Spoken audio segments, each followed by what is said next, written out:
And a very good evening to you. Welcome to the Daily Report. I am Shiksha Arora, and tonight we introduce to you the Green Fix. Now, in case you're wondering what exactly is going to be happening on this show, well, every Thursday we are going to be focusing on all things environment when it comes to making sure that the future generations have a clean, green environment. And of course, with the adverse effects of climate change, deforestation, and all of these human-made problems, man-made problems rather, what next? What are the solutions? What innovations do we have to be able to kind of combat these issues that have been created by man?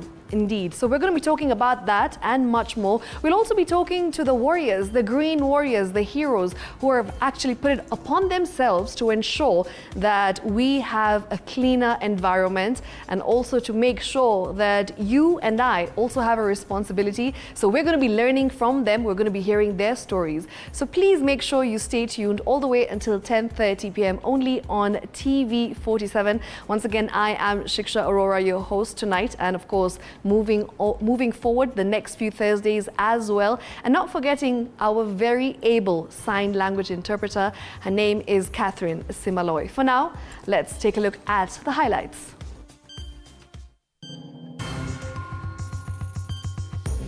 Top on the Daily Report. Former Kiambu Governor Ferdinand Waititu has been sentenced to 12 years in prison for conflict of interest in connection with the 588 million shilling corruption case. You pay a mandatory fine of 51,249,000, equal to 2 times the benefits, and in default, then you serve 7 years imprisonment. A new report by NACADA reveals that almost half of university students in Kenya have used at least one drug or substance in their lifetime. And we must upscale the fight against the drugs and drug abuse and psychotropic substance, abuse of psychotropic substance. And National Assembly Speaker Moses Wetangula addresses allegations that over 100 MPs have been sponsored to accompany Raila Odinga to Addis Ababa. For clarity, these members will be traveling in their private capacities as citizens and leaders, and therefore will be self-sponsored. Tonight, we dive into the cost analysis of the delegation and examine the potential burden on taxpayers. Welcome to the Daily Report and tonight's top story. Now, former Kiambu County Governor Ferdinand Waititu has been sentenced to 12 years in prison or to pay a fine of 52.5 million shillings after being found guilty of conflict of interest in a 588 million shillings graft case. Now, Magistrate Thomas Nzioki, in his judgment Thursday afternoon, also barred the ex-governor from contesting for any political office for the next 10 years. And as Mike Kaguongo now reports, the court barred the wife and the co-accused from serving in any public office for 10 years. Take a look. Thursday morning at the Anti-Corruption Court in Milimani here in Nairobi, former Kiambu Governor Ferdinand Waititu confidently entered the courtroom with high expectations regarding his case. After a 2-hour waiting period, the hour of reckoning finally came. Magistrate Thomas Nzioki taking his seat to rule over Waititu's fate. Having been found guilty on Wednesday, Waititu was given a sentence of 5 years in prison or a 2.5 million shillings fine. He was also found guilty of irregularly issuing tenders in Kiambu County while serving as the county boss, and the court imposed a necessary punishment of 51 million shillings. And if in default, an additional 7 years in prison. You pay a mandatory fine of 51,249,000, equal to 2 times the benefits, and in default, then you serve 7 years imprisonment. Susan Wagari, Waititu's wife, was also ordered by Chief Magistrate Thomas Nzioki to pay a 500,000 shillings fine or face a 1-year term in jail. Nonetheless, the magistrate ordered that the terms be applied concurrently. I'll sentence you to a fine of 500 in default, 1 year imprisonment. And I think that's the only sentence that you'll carry. So you can see down. The co-accused, Charles Shege, a director at Testimony Enterprises Limited, was sentenced to 9 years in prison or pay a 295 million shillings fine, while his wife Bedwa Geshi was jailed for 3 years or pay a fine of 1.4 million shillings. That sum is well calculated and equal to 2 times the benefit that you derive from that county. We succeed to get the convicts out on bail pending appeal.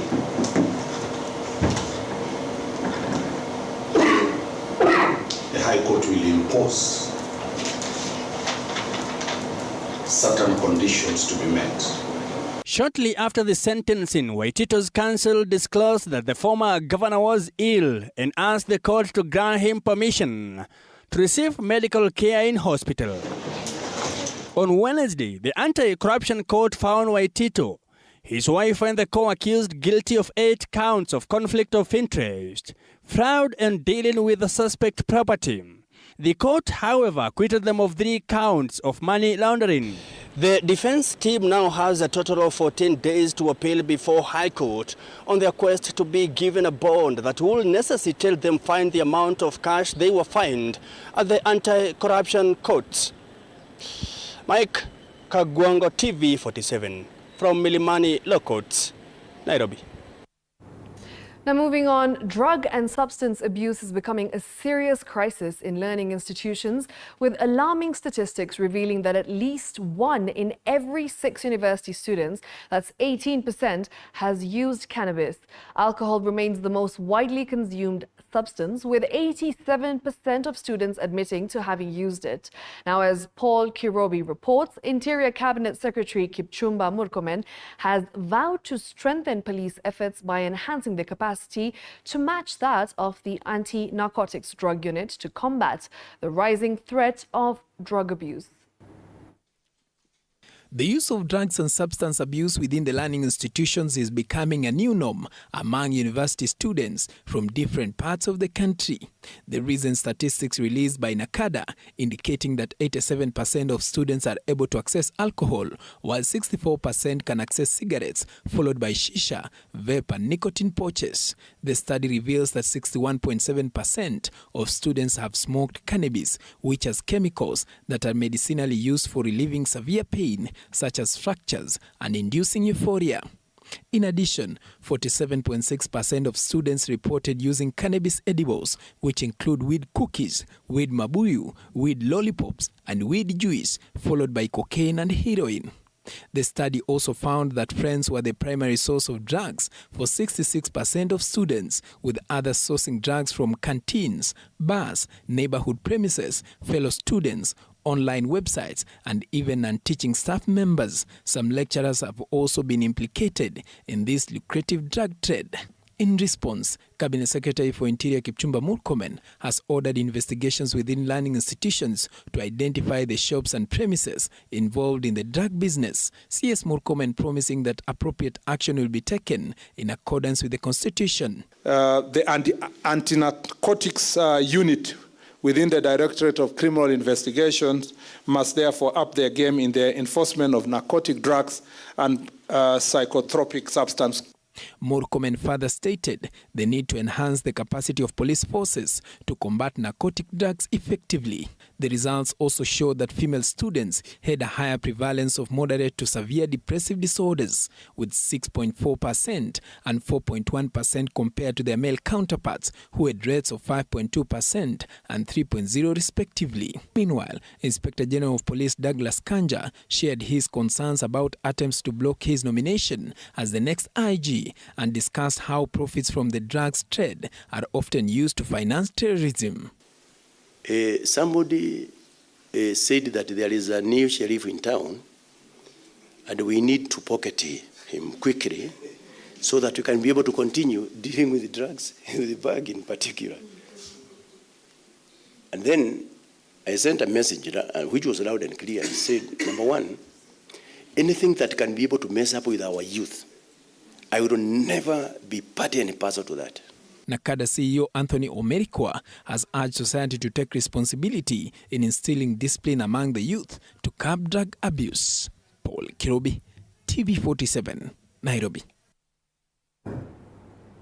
Now, with just 48 hours left before the African Union Commission AUC chairperson elections, the Southern African Development Community, that's SADC, is urging its member states to throw their support behind Madagascar's candidate, and his name is Richard Randriamandrato. Now, this endorsement is seen as a significant move that could shape the final outcome of the election. Meanwhile, President William Ruto has arrived in Addis Ababa, Ethiopia, ahead of the 38th AU summit where key regional decisions will be made.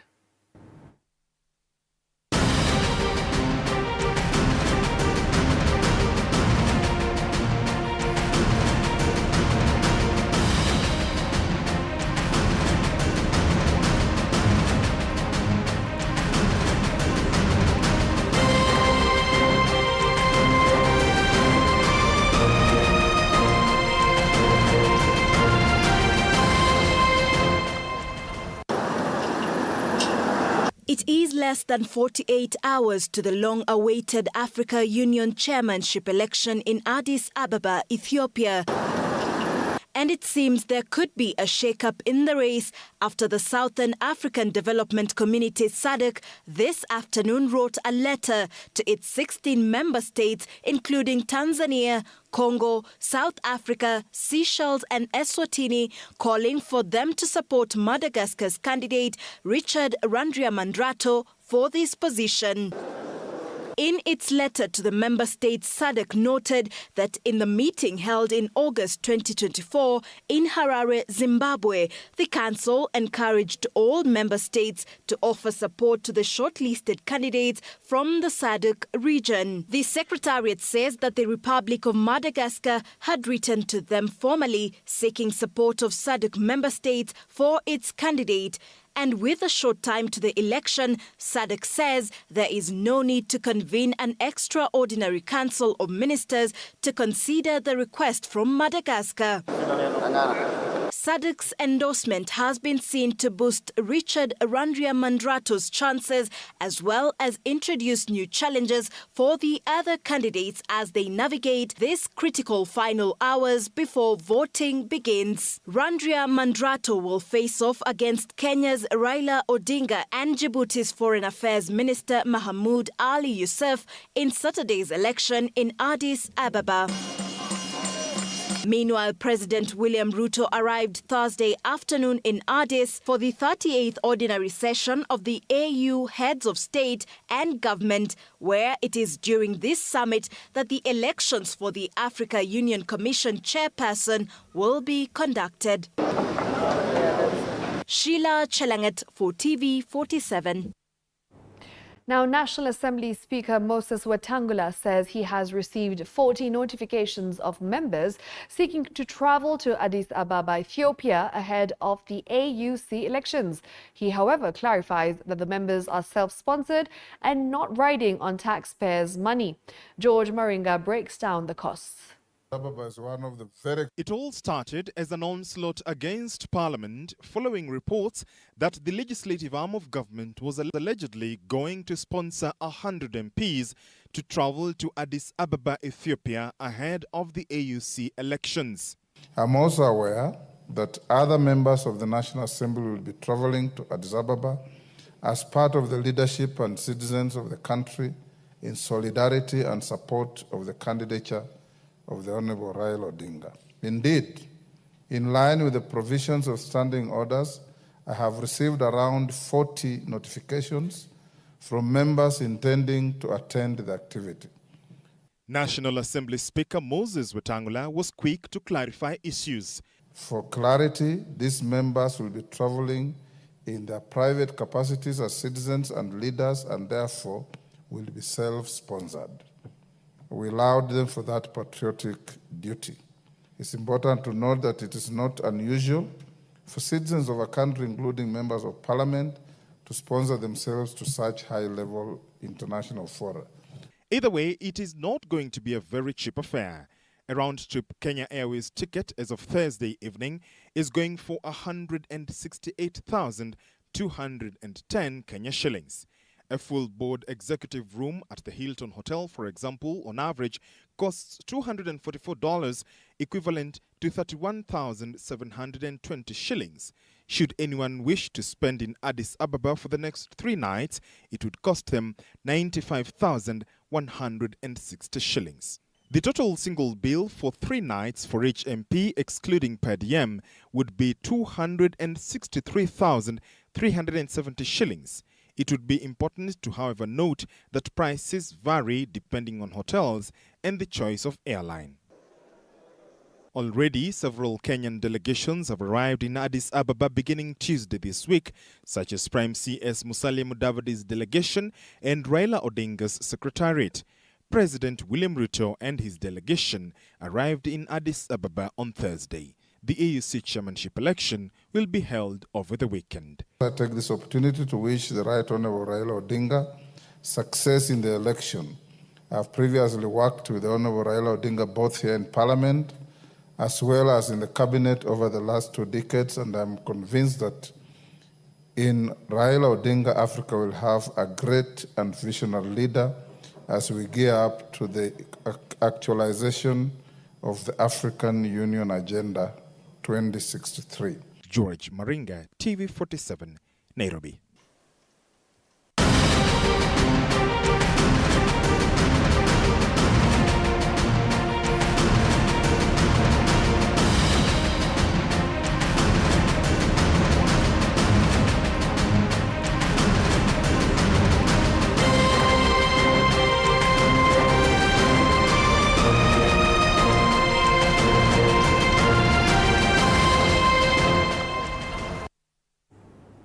Addis Ababa, often known as the political capital of Africa, of course, the place where the coffee bean also originated. So maybe members of Parliament can come back and give us a report of how good the coffee there is, and if Kenyan coffee is better, or is the coffee in Addis Ababa better? Well, we'll find out. Now, senators have today raised concerns over the sorry state of healthcare in Kenya, citing insufficient health budgetary allocation, lack of drugs, and mismanagement of the medical equipments. Now, as Elizabeth Atieno reports, Nakuru Senator Tabitha Keroche has urged senators to pass a law that will bar elected leaders from seeking health services abroad. Thursday, focus shifted to the ailing health sector at the floor of the Senate. Senators confirming that indeed counties have failed their citizens in health service delivery and that the national government has made things worse by allocating insufficient funds to cater for health. If only Share is getting 25 billion shillings this year alone in the 2024-25 budget, and they cannot be able to support the communities, what exactly are we doing here? We are lying to ourselves. If we cannot use the health index when we are sharing money to the counties, Mr. Speaker, we will continue experiencing this issue of poor health facilities, Mr. Speaker. About 50 billion that counties get, even if they were to divide, they can barely just invest about 1 billion in healthcare.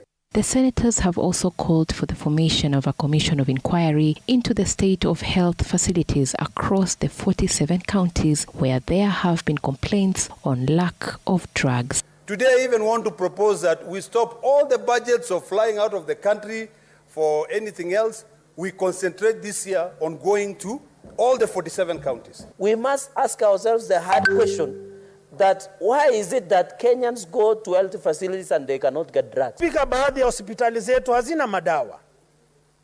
Wamejenga hospitali gushi, majumba yasiyokuwa na matabibu na madaktari.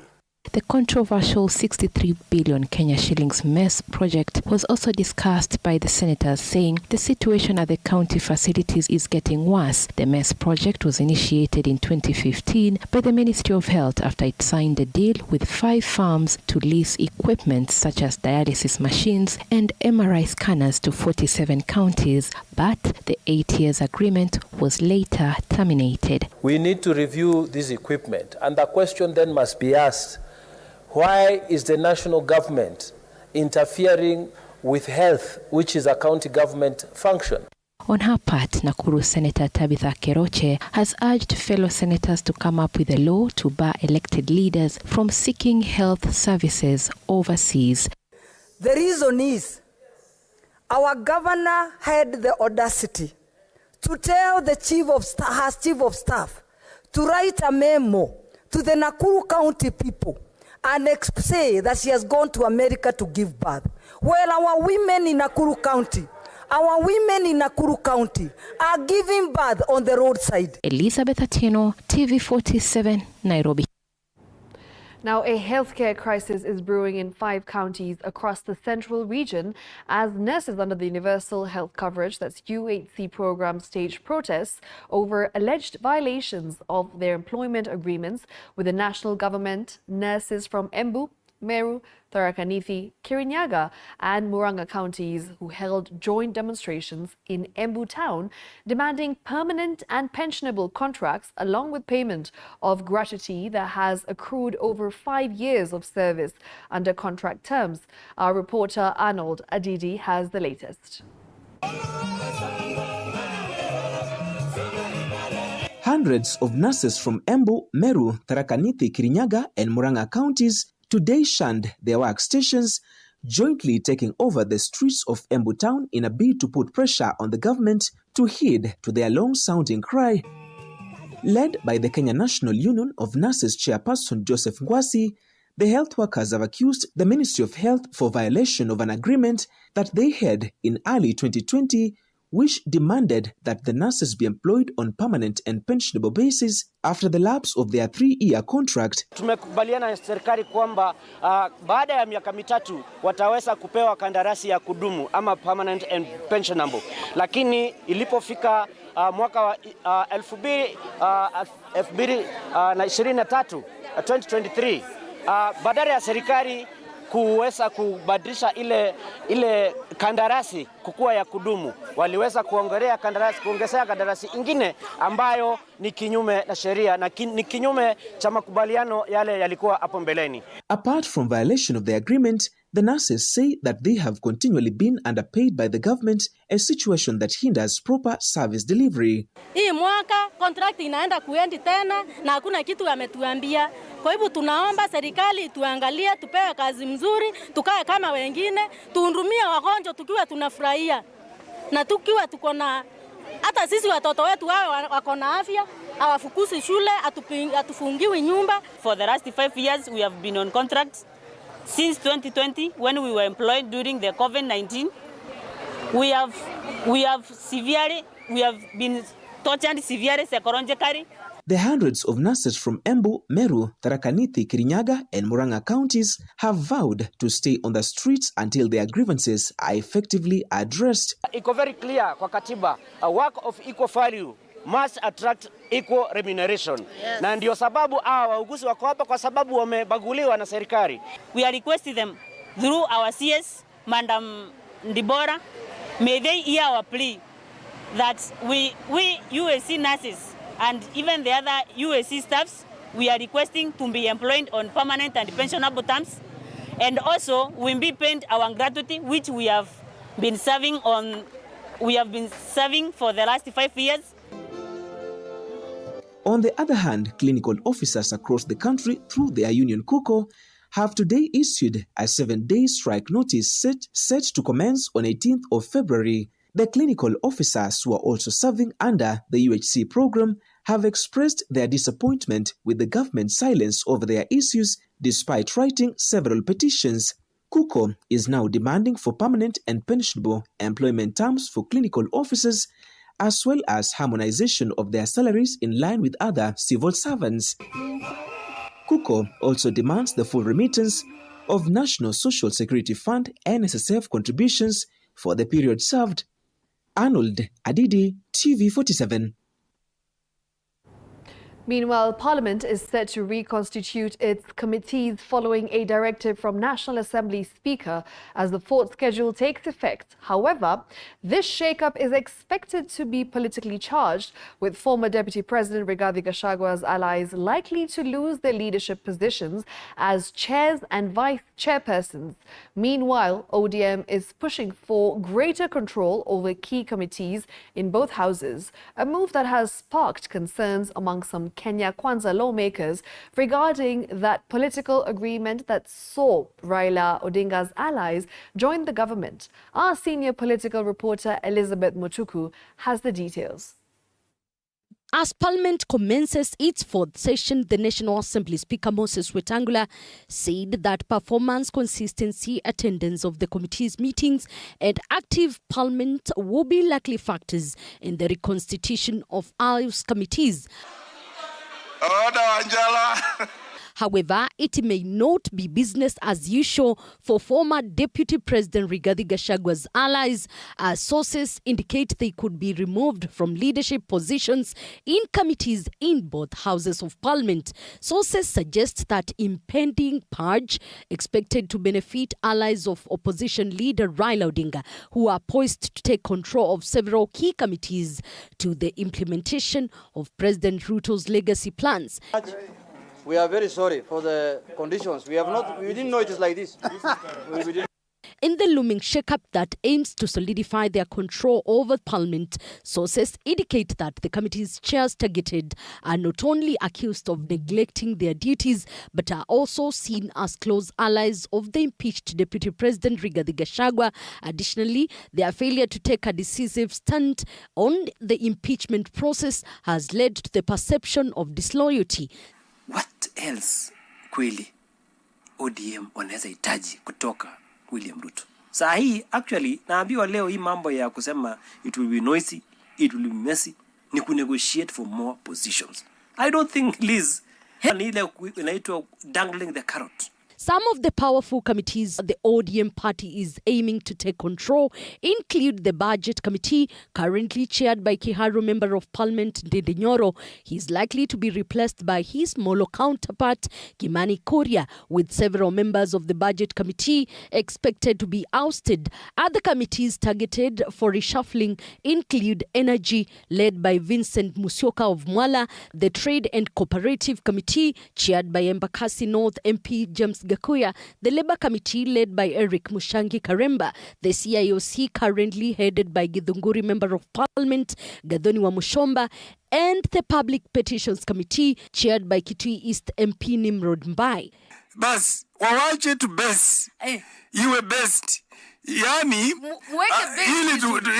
if we are sharing problems, we share problems.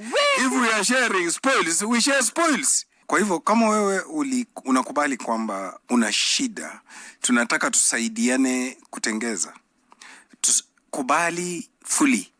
In the Senate, the situation is expected to be no different, with sources indicating that allies of Gachagua will also face the axe. Their positions are likely to be handed over to ODM members. Committees targeted for the shake-up include the Roads Committee, currently chaired by Senator Karungo Wadhangwa, the Agriculture Committee led by Senator Murango, the Education Committee chaired by Senator John Nyutu, and the Lands Committee currently headed by Senator John Medhu. In the quest to expand the broad-based government, it's evident that some of key allies of former DP Gachagua are earmarked for the purge in House committees, and the much awaited is to see how things will pan out in the bicameral House. Elizabeth Mutuku, TV47, Palm Buildings, Nairobi.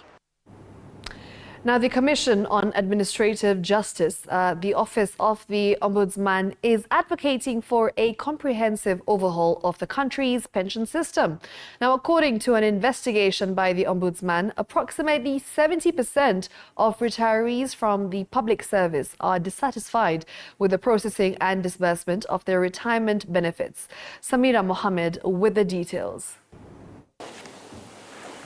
Moses Zamoko, a 61-year-old retired teacher whose wife, a retired nurse, passed away, represents thousands of retirees and millions of dependents frustrated by inefficiencies at the civil servant pension scheme, characterized by delayed disbursement, missing data, lack of transparency, and blatant fraud often flagged by the Ombudsman. Of my late wife, who was working with the Ministry of Health as a registered community nurse, and passed on in 2005, that is 20 years ago. They would sit on these forms until they expire. And when I follow up, they tell me the forms, the application you have made have expired. Make a fresh application. It is a similar story for 65-year-old Mugambi Ngero, a retired teacher who is languishing in abject poverty in his native village in Meru County. Mugambi recalls trying to claim his late wife's benefits for more than 26 years without success. Nilikuwa nafuatilia graduate bibi yangu. Aliaga 1997. Nikaanza kufuatilia kwa TSC. Nikaenda wakaniambia wametuma wa treasury. Nikaenda kwa treasury wakanipatia shinda. Kwa sababu sikuwa na pesa na nilikuwa na watoto, nilienda mara 3 nikachoka nikaacha hiyo kazi. According to the Commission's chairperson, Charles Dulo, the Commission has received 318 complaints against the Pension Department since the year 2019, with 174 cases resolved, while 144 remain outstanding, with an investigation by the Commission revealing that approximately 70% of retirees from the public service are dissatisfied with the processing and disbursement of their retirement benefits. I mean, I cannot fathom a situation where somebody is following a death gratuity for over 20 years. Even if they had small babies, they would be at the university now. How are they expected to pay for their education if you do not pay them the death gratuity? This as Auditor General Nancy Githungu revealed that payment amounting to 350 million Kenyan shillings were made to 2,950 disease claimants, with a further 7.3 billion shillings disbursed to pensioners and dependents with questionable identification details, a report that has raised questions on who the payments were made to. Treasury is saying they have released that, and we are receiving this complaints from the complainants. We need to resolve that, and that is why this information, and I've compiled this bundle of all the complaints that we have received. We're sending it to the Director of Pension for action, and in our statement we have said we are giving them 60 days to pay all the outstanding claims. Samira Mohammed for TV47, Nairobi. All right, and with that, it's time for us to take a short break. But before we do that, we'd like to give you a shout out, of course. If you're watching, please tell us where you are tuned in from at TV47 Kenya on YouTube. That's where you can find us. So a couple of messages that have come in. We've got Apollo Otiato who says, nice coverage. Thank you so much. We've got Kip Job who says, unbiased news. We appreciate that comment. We've got Bernard Kiprotich who says, tuned into you live. And we've got Unravel with Eric who says, let's roll with it. All right, and Spin Major who says tuned in. So tell us where you're watching from. Do let us know if you're enjoying our live coverage. Remember, today it's all about sustainability and of course innovations when it comes to the climate, when it comes to the environment. So we'll be having that conversation later on with the Green Warrior. But for now, let's take a short break.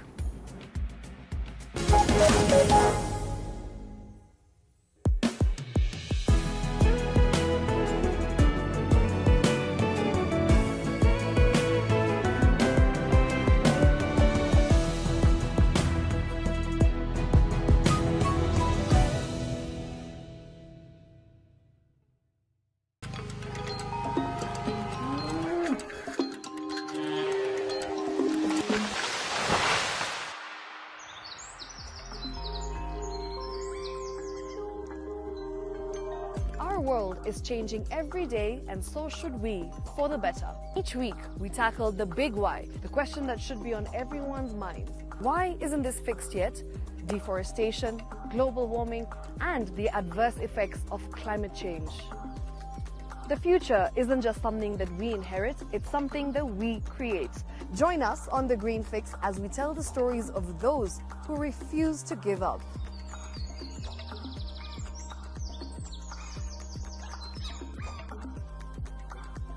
When it comes to fixing the planet, there is no time to waste. Join me, Shiksha Arora, on Thursdays at 9 p.m. on The Green Fix as we look into the big why, you and I.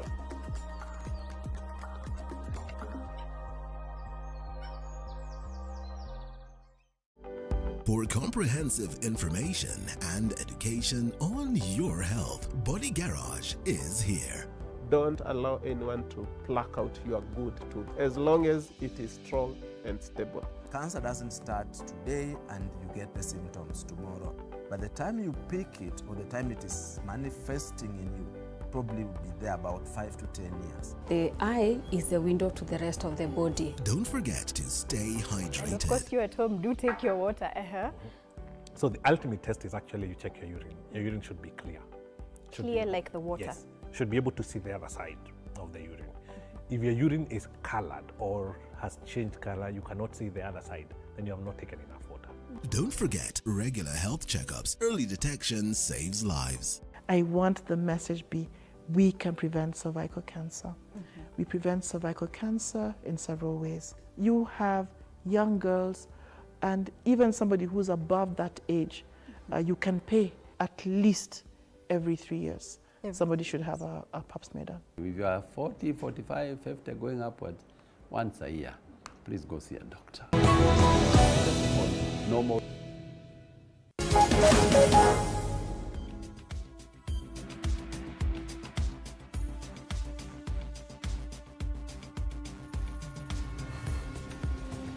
Welcome back. Now, a Naivasha hospital is struggling to come to terms with a distressing case of child abandonment. A newborn baby girl was left behind by a family who claimed she was cursed due to a rare facial deformity. The mother refused to breastfeed or clothe the child, leading to shock and concern among hospital staff. Now, as Chichi Josephine reports, the incident has sparked a conversation about stigma and support for children with disabilities. Take a look. A family left the management of a private hospital in Naivasha, Nakuru County in shock after abandoning their newly born baby in the facility due to deformity. Huyu mtoto alizaliwa hapa na alikuwa ametumwa as a referral. Mama ya mtoto alipomuona akasema hamtaki kwa sababu alizaliwa na maumbile ambayo si ambayo tumezoea. It is said that immediately after birth, the mother refused to breastfeed and clothe the baby, terming her cursed after being born with a rare deformity around the face. Mama ya mtoto akasema huyu hamtaki, hata nguo ambazo alikuwa amemletea mtoto wake avae akasema hawezi mpa, akazifungia kwenye begi lake. Naye baba mtoto yafanya kazi mbali, so hakuwa around, lakini akatuma mzazi wake aje amwakilishe. So kwa niaba ya familia pia wakasema hawamtaki mtoto huyo. Walikuwa wanasema ni heri mtoto aage kuliko kumchukua na kumlinda ama kumwangalia. According to the medics, the minor does not have a nose, her skull is not fully formed and some of her fingers and toes are missing, forcing the family to flee and abandon her at the mercy of the hospital. Sehemu yake ya mapua nilivyosema juu iko exposed, noso cavity unaiona kwa sababu hana mapua na hana noso bridge, so you can see, unaweza iona. So hapa tu ni the nostrils, alafu pia macho yake yako set hapa tu chini right above the mdomo wake. Following the move, the management is urgently seeking for an expert to conduct surgery around the skull so as to save her life, as she is currently breathing through the mouth, raising fears of an infection. Na that one inamweka kwa risk ya infections. Na unaona iko karibu na kichwa, kwa hivyo hiyo infection inaweza enda hadi kwa ubongo na ni mgonjwa anafaa kushughulikiwa dharura. We are appealing to the donor, somebody, anyone who has help, to come in and help us. First to correct the deformity, then now she'll be able to be adopted. Chichi Josephine, TV47. Quite an unfortunate story there. Now moving on, the Ministry of Information, Communication and Technology, led by Secretary General Edward Kisiangani. I'm sorry for that. Let's do that again. Once again, the Ministry of Information, Communication and Technology, led by Secretary General Edward Kisiangani, has teamed up with media outlets to mark World Radio Day 2025. Now, this year's theme, Radio and Climate Change, highlights the power of radio in spreading environmental awareness. And as Ruga Eval reports, the event also took a moment to honor the legacy of a veteran journalist, Leonard Mambo Mbotela, with journalists observing a moment of silence as a tribute to his lifelong contributions to the media industry. Let's take a look. The radio, invented in the year 1893, has continued to captivate audiences worldwide, evolving through the years to become a powerful platform for communication. This medium has provided a voice for many, offering an opportunity for individuals to express themselves and connect with a global audience. For some, radio has been more than just a medium. It's been a lifelong career, with many beginning and ending their professional journeys in the world of broadcasting. For instance, the late Leonard Mambo Mbotela, a radio veteran who dedicated decades to the craft, earned himself respect and recognition throughout his career. His name is forever etched in the memories of listeners. Colleagues, we are being attacked by the loyal forces. Bana naona wametoka wote wamekimbia huko na huko na huko, wameniacha pale peke yangu. Mahmoud Mohamed amekuja mbio kabisa. Leonard gambe, yes sir, get in the studio quick. Kaingia pale studio, alikuwa na askari wenzake kama 20. Kaketi pale, akanambia sema kwamba wale walikuwa na vijana tu walevi wa Kenya Air Force, serikali ya Moi bado iko hivi na hivi na hivi. Gambe, yes sir. At this special event, journalists gathered to honor his legacy while celebrating World Radio Day. The radio landscape has certainly changed over time. Once, listeners could only recognize broadcasters by their voices. Today, however, both visual appeal and audio quality play essential roles in the listener's experience. Now, audiences can see their favorite presenters as well as hear them. During the marking of this Radio World Day, key figures, including MCK CEO David Omoyo and Samuel Moshiri from the Ministry of Environment Climate Change Department, encourage citizens to follow the advice of environmental experts in the fight against climate change and its impacts. Ruga Eval, TV47. Now here on the Green Fix, on the Daily Report, it's all about how people and of course different entities are trying to battle climate change. And just on that line, as Kenya and the world continue to battle climate change, Kakamega Boys High School is proving that schools can be at the forefront of environmental conservation. Now last year, the school launched a solar energy project, cutting electricity costs from 500,000 Kenya shillings to just 90,000 Kenya shillings. But that's not all. As Violet Aumana reports, the school also runs a waste paper recycling program, using proceeds to support students from underprivileged backgrounds. Here's that commendable story.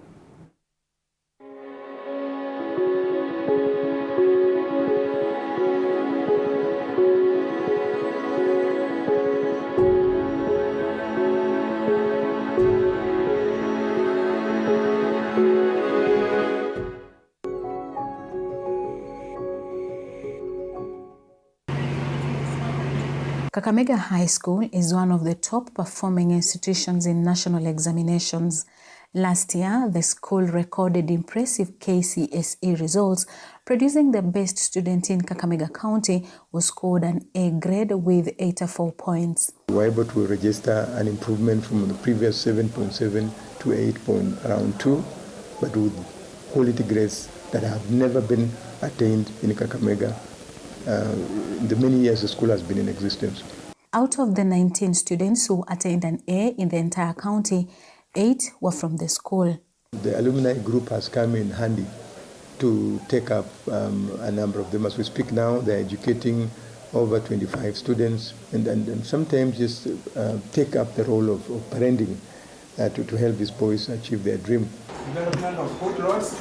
However, its excellence extends beyond academics. The school also portrayed an exemplary performance in sports as well as in environmental conservation.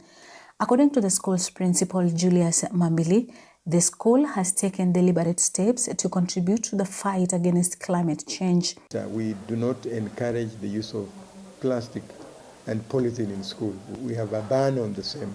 Last year, the school adopted solar energy as an alternative to the national grid, significantly reducing electricity costs while ensuring uninterrupted learning. When I came in, I think the school was spending between 400 to 500,000 every month to pay, and looking at, yes, pay electricity bills. Looking at the challenges related to sometimes capitation and the economic situation we are in, the school was not looking like it's able. The solar project was introduced due to frequent power outages and high electricity bills from Kenya Power. We put up a 25 kVA solar plant, and I can tell you the bills have come down. We only pay bills when the weather is not friendly. It's come down from the traditional 400,000, 500,000 monthly to just about 70 to 90. The initiative has already attracted several schools nationwide which visit to learn how the system operates. Chepterit girls in Nandi, and I think we've also been silently talking to Butere girls, and they have come to get 1-2 information from us, and they're also in the process of implementing the same. Beyond lighting, solar energy is used for cooking, heating water, mechanical and electrical courses offered in the school. Regarding environmental cleanliness, the school has implemented a unique waste management program. Unlike many institutions where waste is scattered around, here, students separate and store the waste in a designated room before it is sold. The funds generated from this initiative help support financially disadvantaged students with their school fees. There was one boy who could not, I think we could not mobilize so much to get a sponsor for that kit. And unfortunately, he dropped out of school. So that's when the idea came in that we can have something from these waste papers. We are recycling them.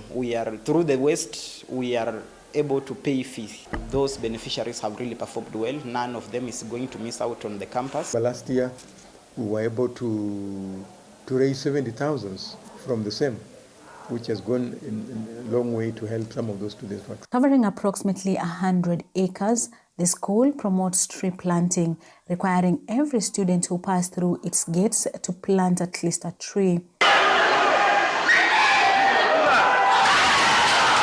Aside from academics and environmental initiatives, the school prides itself in having the only high school team competing in the Kenya's National Football League Green Commandos. For us, it is beyond the university. There are those who are transiting academically to the public universities, but we also have other groups that are transiting to develop their talents. The team has nurtured outstanding football talents, with many of its players advancing to major national and international clubs. There's a young man who went through this school called Okum. He plays for Harambee Stars. As we speak now, I think he's playing his professional football in Sweden. A bit of what he gets, he's able to pay school fees for a number of our students. Yeah, and that becomes a motivation. Last year, we were able to produce 2 students, one who joined our AFC Leopards, Koloti. There was a Shaban who joined Breweries, and another young man joined Gor Mahia. At a time when Kenya faces the harsh realities of climate change, this school stands as a proof that educational institutions can take the lead in providing solutions while excelling in both academics and sports. So the government should encourage innovativeness and support other programs other than just sticking to the traditional way of let's have a project, maybe a construction of that kind. Can they challenge schools to be more innovative and utilize like the green energy aspect to be able to add value to the schools? Because we are not just thinking about bringing up leaders for tomorrow, but we are developing them right here so that when they get to the outside world, they are ready to meet challenges and ready to conquer them. Violet Auma, TV47.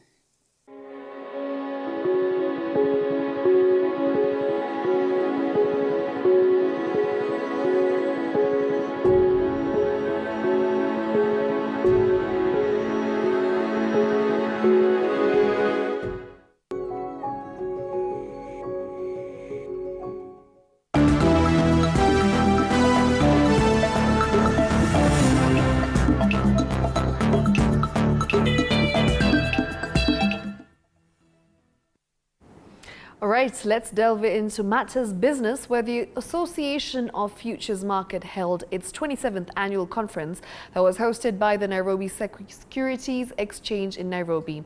Now, the two-day conference aims to focus on advancing the derivatives market in Africa and leveraging technology to increase efficiency in trading and clearance processes.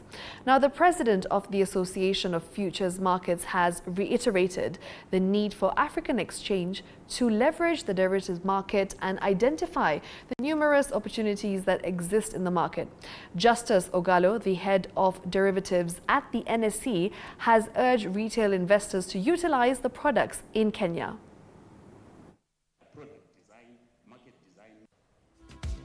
In one way, we are using this as a platform to better the operational side of our market, make it a lot more efficient and conducive to retail investors who are from the tip of the spear or part of NSE's strategy for 2025-2029. So I think if you look at Africa and the huge amount of opportunities, there's not many derivative markets around NSE. I'm so glad they're up and running, and the launch of option products that just complements the derivatives, because now you've got futures and options. If you look at South Africa, is also a well-established derivative market, but I think we have to be realistic. Derivatives are a hugely valuable instrument to manage price risk. The biggest problem is, we've seen this with the World Economic Forum and the World Bank and others talk about a multi-trillion-dollar financing gap. Now, estimates vary between $2 trillion to $5 trillion a year, but one thing's for true: there's a massive gap. The money isn't getting into the projects at the rate that it should be. We see that in Kenya, where we are today, and we also see that across Global South projects. So the real challenge is, finding means that unlock that finance, which then starts to flow into those water, energy, and food security projects. And as a result of that, the carbon credits that could be generated also increase the return. Exchange needs some sort of secret sauce, whether it is on the clearing, trading, order entry, market data. There's so many pieces, and the technology is evolving so quickly that there's a real opportunity for exchanges to take a product that gets you most of the way there and then build on top of it to get to market faster for a fraction of the cost. Challenges. Of course, I wouldn't go without saying challenges. Much as we are raising money for our economies, you can see government bonds, fixed income products have been really growing quite well. We have a drought for the IPOs. There are not that many IPOs coming up, but we are growing also the sustainability agenda and the green finance and so on. So many initiatives are taking place, but we still want to do more. Now, moving on, KCB Bank has scooped 2 awards, the Best Overall Bank and Best Bank in Customer Service, and of course, Customer Experience in Tier 1 in the 2024 Kenya Bankers Association, that's KBA. Now, Customer Satisfaction Survey stamping its authority as the most customer-centric bank in Kenya as well.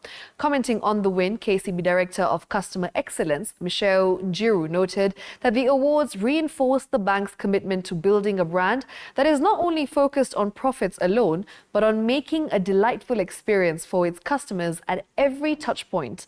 The KBA annual awards seek to recognize banks that go out of their way to ensure that customers can easily access banking services at their convenience, while identifying areas of improvement and support.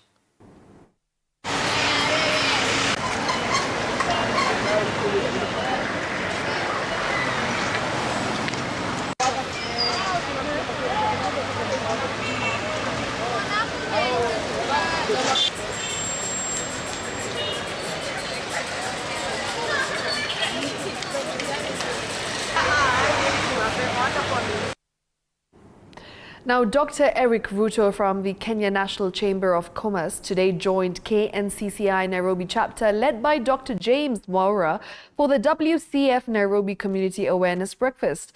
Now, the aim of the conference was to mobilize businesses ahead of the World Chambers Federation, that's WCF Summit in Nairobi. The event hosted several businesses which are members of the Kenya National Chambers of Commerce and Industry.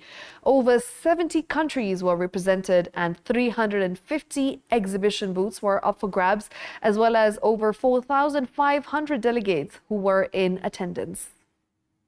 Thank you. We are going to do roadshows across the country, across our 47 chapters. The Kenya National Chambers of Commerce has been the premier networking platform and the voice of the private sector. And this year, in 2025, they say the year of the Lord, is that we're going to celebrate 60 years of networking and advocacy. So you're in the right place. We have currently 47 chapters with over 50,000 companies who are direct members. And through other business associations, we have a network of 2 million small and micro businesses under the umbrella of Kenya National Chambers of Commerce and Industry. And if that is not enough, we also belong to the Pan-African Chambers of Commerce, composed of 54 countries. And to even take you globally, and that is why we're talking about the World Chamber Federation, we are a member of the International Chambers of Commerce.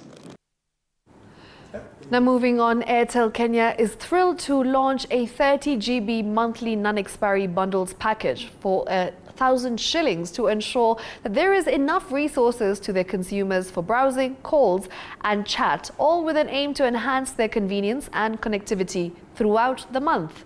Now the package also entails 100% Rudishiwa benefits, refundable as airtime for all transaction fee incurred on the Airtel Money pay bill. Bank transfer to Airtel Money wallet and withdrawal at any Airtel Money agent. Now speaking during the launch, Airtel Kenya CEO Ashish Malhotra emphasized on their mission to prioritizing convenience and offering great value to their consumers.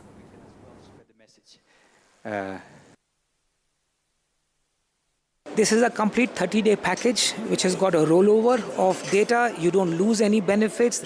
We're calling it also Smarter Bundles Imitosha, which means the resources are enough for our customers to enjoy and stay connected for the entire month.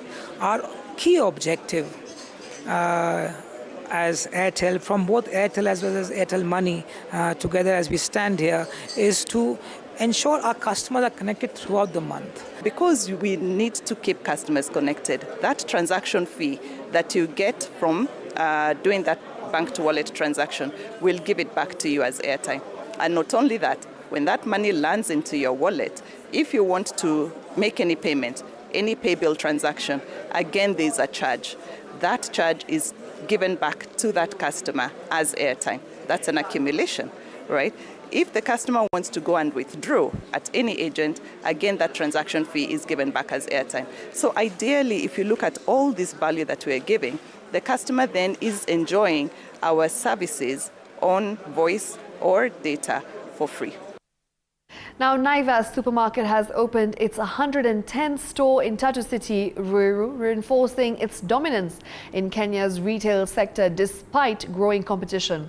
The retailer continues to expand its market share by offering value-driven shopping experiences. Speaking during the launch, Naivas Chief of Strategy Andreas von Paleske emphasized the brand's commitment to empowering local suppliers, creating jobs and providing affordable products to customers during tough economic times. Naivas aims to continue offering competitive discounts and price-conscious goods to ease the financial burden on shoppers.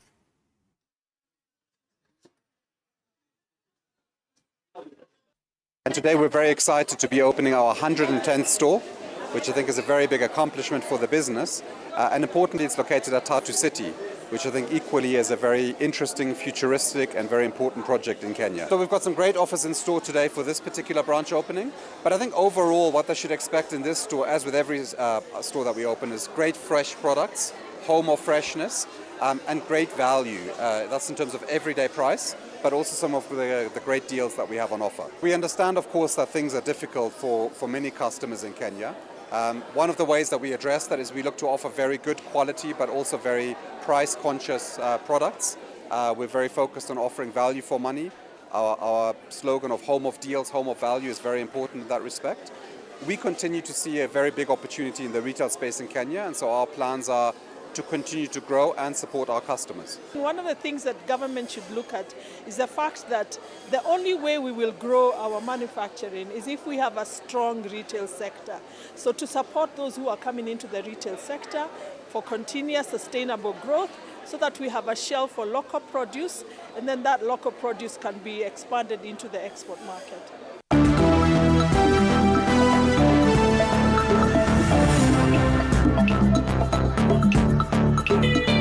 Sports news brought to you by Maybet.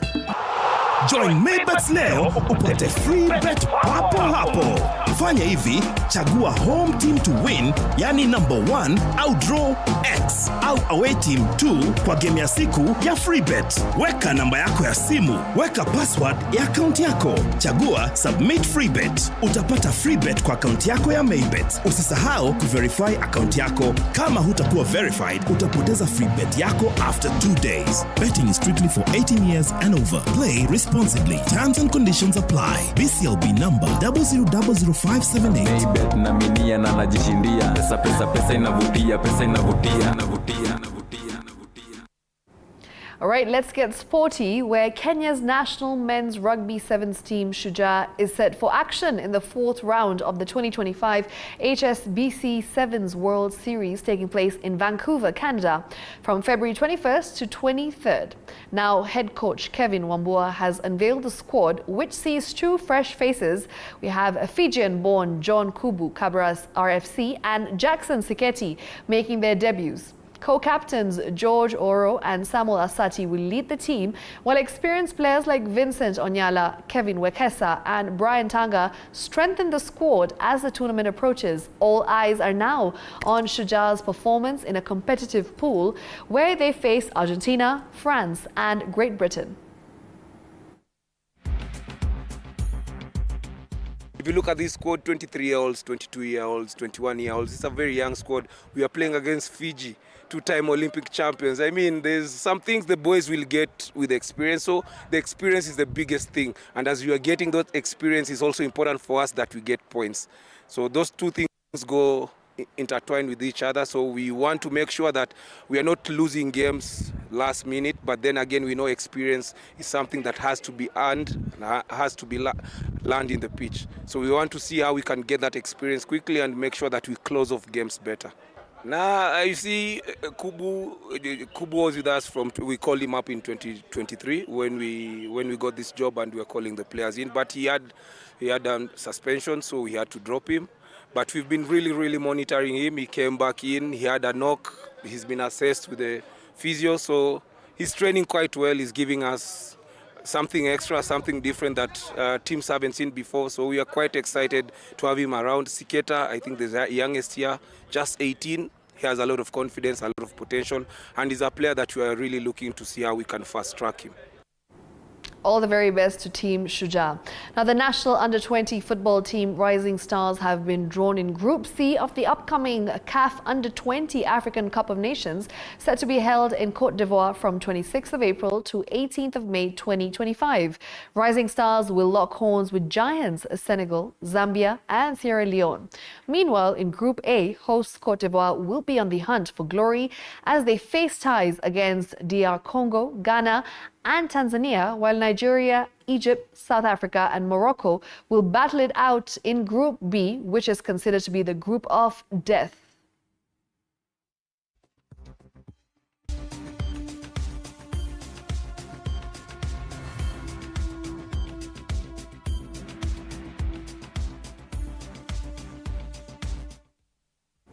Now, some good news here. Limuru Country Club is expected to get a brand new look by mid this year.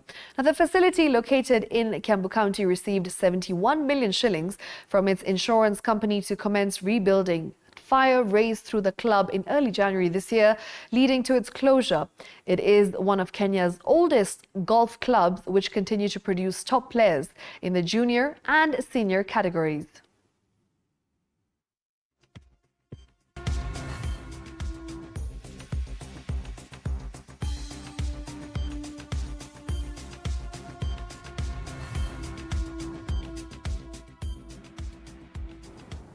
Meanwhile, Nairobi City Stars have intensified their training ahead of their Kenya Premier League battle against Kakamega Homeboys tomorrow at Dandora Stadium.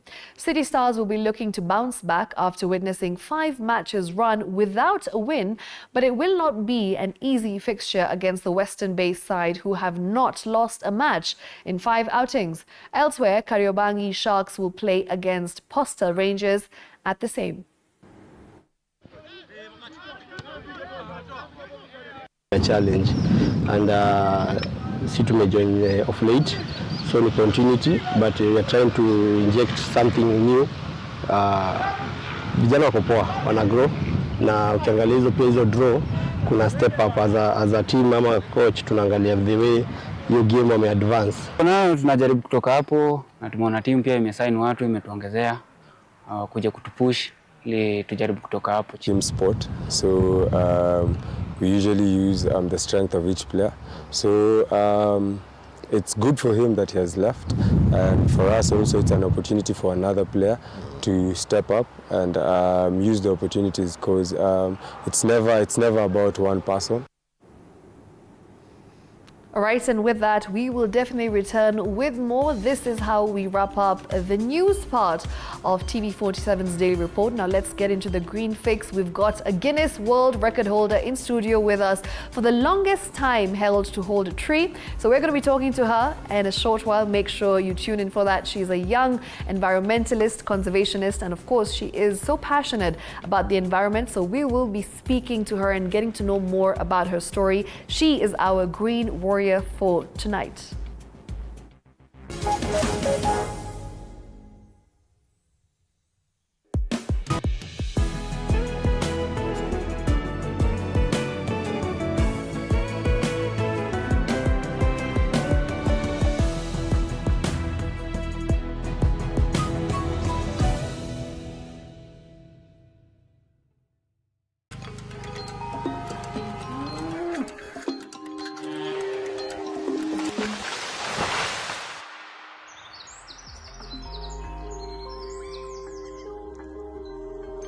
Our world is changing every day, and so should we, for the better. Each week, we tackle the big why, the question that should be on everyone's minds. Why isn't this fixed yet? Deforestation, global warming, and the adverse effects of climate change. The future isn't just something that we inherit, it's something that we create. Join us on The Green Fix as we tell the stories of those who refuse to give up.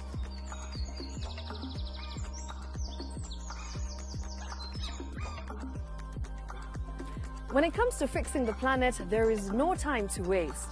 Join me, Shiksha Arora, on Thursdays at 9 p.m. on The Green Fix as we look into the big why, you and I.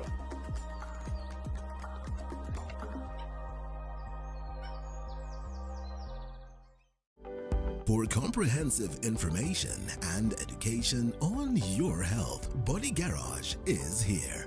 Don't allow anyone to pluck out your good tooth, as long as it is strong and stable. Cancer doesn't start today and you get the symptoms tomorrow.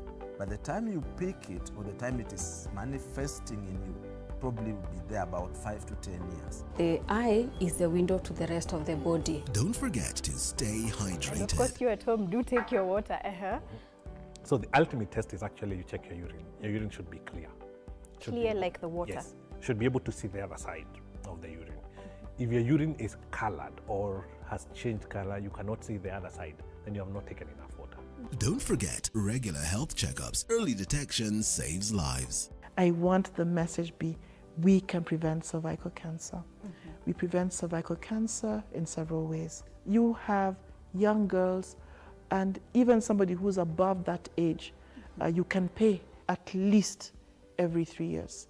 somebody should have a pap smear. If you are 40, 45, 50 going upwards, once a year, please go see a doctor. Yeah, it's just for normal routine maintenance.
Welcome back. Now you're watching The Green Fix as we get into all things environment. With me, I have a Guinness World Record holder. Her name is Truena Mudoni. She's a 21-year-old Guinness World Record holder from Kenya. She's a conservationist. She's very passionate about the environment, and she also plays the guitar. So we're going to be hearing all about her talent, and of course, maybe she can play a few things for her. Hi, how are you, Truena? I'm doing great. You're doing great. Thank you for coming, and congratulations on your win. Thank you so much. How does it feel to be a Guinness World Record holder? It feels so great, and I feel accomplished. You feel accomplished? Yeah, you're very young for a whole record.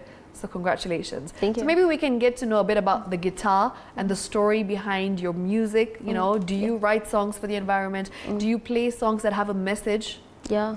So about music, I'm a sustainability musician. So I use my abilities and my talents to elevate the 17 SDGs. So I look at everything. I look through the world on artistic expressions. Wow, I absolutely love that. So maybe you can play for us something. Are you ready, or towards the end? We could. Okay, maybe we can get talking, and then towards the end we can get to the music part. So Truena, maybe you can tell me more about the whole tree hugging world record, right? How exactly did you come up with that idea? Did you see something, or is it something that you've been wanting to do for a while? Yeah, 5 months ago, I just came across a world record holder. He's Abdul Hakim. The previous now. From which country? From Ghana. Okay. And he was holding the world record at 24 hours, 21 minutes. And yeah, so I was like, I wanted also to do that, and this time with a different message, because there have been 2 people actually. The one who set the record, that is, she's a woman. I don't know her name. I forgot her name. And hers was 16 hours. Then Hakim broke it to 24 hours, and now here I am. I did it at 48 hours. Wow. So when I learned about that, both of them had the same message about conservation. Mine too is about conservation, but now at a broader aspect. Okay. Yeah. And what is the message? The message is on mental health. So it's basically about raising awareness on the impact of climate change on mental health. Oh, and it's actually very true, because, we don't see the impact it has. Just recently, we saw the fires in LA, in Los Angeles, and hundreds and thousands of people lost their homes. Thousands of homes were burned to ashes. And that is quite unfortunate, because this is all as a result of climate change. Here too, right? in Kenya. Here in Kenya. Yeah, we also have such things like floods and droughts. Yes. The victims of these catastrophes have the post-traumatic stress disorder. So that's why it's very important to connect back to nature. Absolutely. So Truena, tell me more about your world record, because 48 hours holding a tree. Did you eat? How does it work? Did you go to the loo? Like, what did you do? How do you stand for 48 hours? That goes back to personal discipline, because without that, you wouldn't do such a thing. So you did not eat? I didn't do anything. I didn't eat, didn't visit the bathroom. Yeah. For 48 hours? Yeah. You were just standing? Sure. I actually thought there might have been some breaks in between where you get a sip of water. According to the Guinness Book of World Records, there's such things. You could take a break of 2 hours after 24 hours, because mine is actually a marathon. So it's considered a marathon after 24 hours. So after 24 hours, you could take a break of 2 hours. So also you could eat all the time, like, as long as you're just holding the tree. So someone feeds you? Yeah, like you could do that, but I didn't. You didn't? Yeah. You refused? Yeah, I didn't even take a break for 2 hours. Wow, you didn't even take that 2-hour break? Yeah. So 48 hours straight you were standing without eating or going to the bathroom or sitting? No. You were just there with a tree? Yeah. Mapenzi tight. And for you, it's a tree. Yeah. So your love for the environment, how exactly did this start off for you? Like, was it something that happened as a child? How exactly did you come to love the environment and trees and just, the whole climate change message that you want to pass on, and of course, what it does to us mentally? Like, where did you end up having this love for the environment? Well, mine, I also say it's a spiritual dispensation, because I didn't draw inspiration from anybody, but of course along the journey I have a lot of people that I look up to, like the late Wangari Maathai, but for me to start, nobody inspired me, because I was a kid and I didn't even know what environmental conservation was. I just found myself very uncomfortable about finding waste on the anywhere. So even at school, like I would even go on the street and pick banana peels, because I felt like somebody would just slip and die and fail. Wow. So, and I was at a very a kid. young age? Yeah, like 5 years. You would go and pick up peels from the road? I would pick them, So, at 5-year-old, when I was 5, I was eating dust. I was not looking for banana peels. So obviously, after 5 years old, I don't know what environmental conservation is. So that is a spiritual dispensation, and it has been all through my journey. Wow. And what else? Like now being conscious about what I'm doing, it just started as innocently enough with just picking up trash, plastic bags from my home area, like my estate, I don't know. And also when we were regenerating the Gatharaini River, so I realized how much recycling I wasn't doing and how much more I could be doing. Yes. So that's how it started. So I started doing stuff like a lot of innovation, like I know you've seen a plastic dress somewhere. So that is protesting, protesting in a different way, in an artistic expression. Interesting. Yeah, so also I do bamboo art, and now music, yeah. Wow, brilliant. You're very multi-talented, and we love to see that, you know, at 21, you're so passionate about the environment. Now, Truena, when it comes to the younger generation, when it comes to the youth from 18 to 21, even teenagers, do you think that they are aware of how adverse the climate change effects are? The effects of climate change are extremely adverse. We already know what they're doing to the world. We know what they're doing to us in Kenya as well. The droughts that we see up north, you know, the fact that we have floods. Almost every time it starts to rain, we see that there's floods. And it's insane to see how just 5 minutes can completely change someone's life. In 5 minutes, it's a do or die situation. So for the younger generation, do you think that they are aware of how adverse climate change really is? Or is it something that we need an awakening?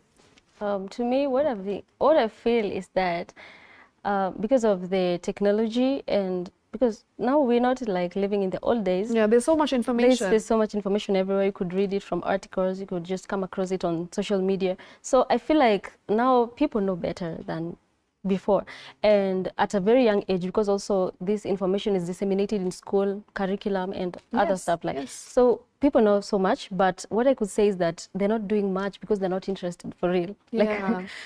So I like that you're including art and music in your message, because it makes it interesting. Yeah, exactly. And we need more people like you to do that, to be able to tell the generation to come that, you know, caring for your environment isn't boring. It can be exactly. interesting. That's where I was going. Yeah. So that's why I feel it's important to include art so that you can engage people, they get interested, and also activities such as tree hugging. It's also a sporty activity. It's an interesting therapeutic. activity. Yeah, sure. And bringing people together. Yeah. And when you're hugging a tree, you fall in love with the tree, and you don't want to see anybody hurting the tree. And falling in love with nature will make you protect nature. Absolutely love it. You're actually wearing a T-shirt that says Guinness World Records for mental health. Longest tree hugging marathon for... Oh, and you were holding your guitar as well. Yeah, I was doing music. You were holding your guitar while holding the tree. Not really, but that's just a photo. Yeah, but this was not the moment at the challenge. This is like a photo shoot. Yeah. A documentary actually, because I did some awareness before the... Okay. Speaking of your guitar, maybe you can play for us something, because now I'm very interested to see what kind of songs they have and the message that you have on these songs. Maybe you can play the guitar for us. Yeah. Do you need help no. lifting the guitar? No. Okay. All right. I'm so excited because I've never met somebody who's into conservation and who plays the guitar. So mine is so simple, maybe you could even sing along. Okay. I orchestrate popular music to get attention from people. Okay. Oh shit. One home, one night, let's fight together and save more lives. Okay. Hear the children crying, one home, hear the women crying, one night, saying let's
you know, creating music for the climate, so many people will not resonate with it. So you but want if you to do use music, they already know, it's already written in their heart. Beautiful. So That's it's very beautiful. easy to catch their attention to the message. Absolutely. Yeah. It's brilliant. You're, apart from being a Guinness World Record holder, you're also such a smarty pants. So Truena, let's talk about what needs to be done for, you know, the younger generation. How somebody who's watching this right now, right, and they've never planted a tree, they have no idea how it works. They don't know what they can do to be able to impact the future generations and to save this home, this earth that we call home. So what can be done? I feel like it's not, we don't need to hug trees for 48 hours to be able to save our homes. We don't need to go to that extent. But there's just something small that we can do, you and I, and it's just small steps. And together we can do it. I feel like we can actually make a big difference. So what is something that needs to be done and that's very simple to do that anybody can do, even if you're watching at home? Okay. For conservation, I think it's just live a sustainable lifestyle on your own. When everybody is able to promote sustainability in their own space, we're going to achieve so much together. Yeah. For example, myself, living a sustainable, you've seen the kind of hair I put. So many people know about it. So this is also a sustainable part of my sustainability fashion campaign, because my hair is acrylic, and so many hairs that women put are synthetic. They degrade the environment. So like the wigs? Some of them synthetic. Oh yes, synthetic wigs. Yeah. And weaves as well. Yeah, so you could do very little actions on your own. And also my hair. My hair, the red and blue, is they are climate clock colors. So just do something little to, you know, to advocate, to action. Yeah, you could do anything. You could plant a tree. Like actually, I want to ask a question. People watching at home, right?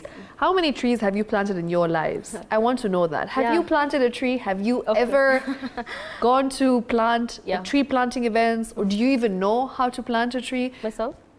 I'm not sure. I'm talking to like the audience watching at home. I'm sure you planted a couple. How many? 10,025. Wow, 10,025 trees. Yeah, that's brilliant. And you're only 21. Yes.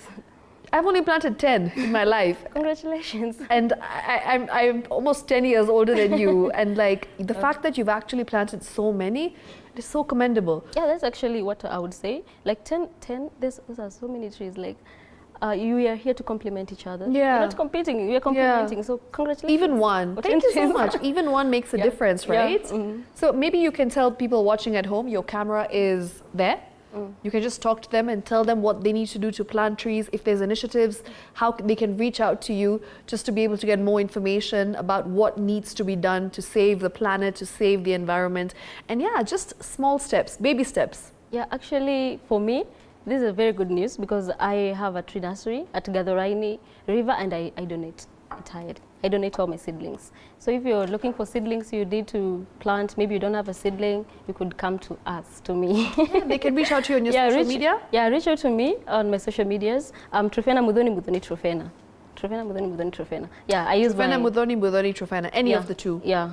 Brilliant, brilliant. Yeah. And actually, you know, this actually got me thinking, because I feel like you're the first guest that we've had on this particular show, The Green Fix, and this conversation we're having is so important, coming from someone who's so young, coming from someone who's so aware and woke of the environment and what needs to be done.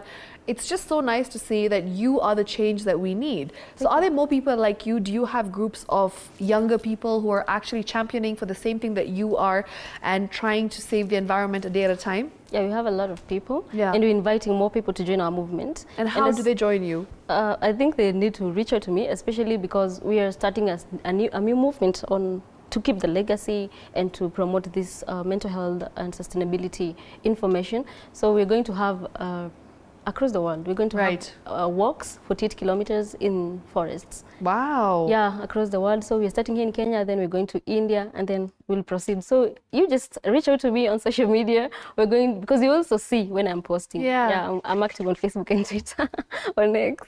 Yeah. Right. So actually, would like to ask you, watching at home, how many trees have you planted in your life? I'm very curious to know. And of course, if you have an answer to that, please, you can reach out on social media. That's at TV47 Kenya on Facebook. You can find me on social media at Shiksha Arora. Send me a message. And you can also reach out to Truena, that's Truena Mudoni, and just have a conversation about this, because I feel like the first step to getting to a greener environment and a greener planet, a greener earth, is just having conversations like this. Yeah. This is how it begins. Because a lot of times people are aware of what they need to do, but at the back of their minds, they don't know where to start, right? They don't know whom to contact. And you have a warrior right here. She is a green warrior. She's somebody who is really championing for the environment and for the world to be sustainable, to be eco-friendly. And I love the fact that we are starting very young. So Truena, as I said, 21-year-old. She is a Guinness World Record holder. She holds the record for the longest time tree hugging at just 48 hours? Yeah, sure. Wow. Exactly. When I say 48 hours, I'm so impressed, because that's a very long time. Yeah. Yeah? And as we wrap up, is there anything that you would like to tell the viewers watching at home? Is there something that you feel that needs to be done, and something that, you know, from the bottom of your heart, if you were to tell somebody, do this, what would it be? Just like we cannot win in isolation. Yes. So we need to pull all this energy together. Yes. So partnership is very vital, and it's very important in this movement and moving forward. So it's very important. So everybody just try and come together so that we can elevate this movement, the climate movement. Okay. Actually, there's DG. Now we call it as DG because it's whole stuff. Yeah. Okay, beautiful. Truena, as we wrap up, maybe one more song for us? Do you have any? Okay, could I sing a song that really... Okay, I want to sing a song. Sure, go ahead. It's not a climate song, but... The stage is yours. Yeah. So this song, it's this woman who died because of depression. Okay. And that triggered me also to do this awareness. So I'm going to sing it to, like, rest in peace. Sure. Zahara. Yeah, this thing.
Again, a green warrior. She is a hero, just 21-year-old, and of course a Guinness World Record holder for hugging a tree hugging for 48 hours. She currently holds that record, and we wish her all the very best in her journey as she continues to champion for the environment, for a greener, cleaner world, and of course also to make sure that mental health is always something that's a priority for Truena, just to ensure that climate change has its its mental health effects as well. And sometimes they are not the most positive, they are negative, and they do affect people. Depression is real, especially when it comes to climate change.